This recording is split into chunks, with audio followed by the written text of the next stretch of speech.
ఇంటి యజమానురాలు ప్రతిరోజు ఉదయం నిద్ర లేచిన తర్వాత ఒక గ్లాసులో నీళ్లు తీసుకొని ఆ నీళ్లు ఇంట్లో ఉన్న అన్ని గదుల్లో చిలకరించాలి. ఇంట్లో ఉన్న అన్ని గదుల్లో 4 మూలల అలా చిలకరించాలి, చల్లాలి.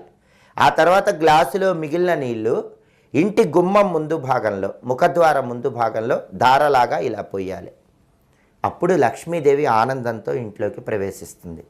అలాగే రోజు స్నానం చేసే సమయంలో 2-3 పాల చుక్కలు కొద్దిగా గంగాజలం నీళ్ళల్లో కలుపుకొని యజమానురాలు స్నానం చేయాలి.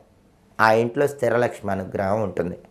స్నానం చేసిన తర్వాత యజమాని కానీ యజమానురాలు కానీ ఎవరైనా సరే గ్లాసులో నీళ్లు తీసుకుని ఆ నీళ్లు రావి చెట్టు మొదట్లో పోసి నమస్కారం చేసుకోవాలి.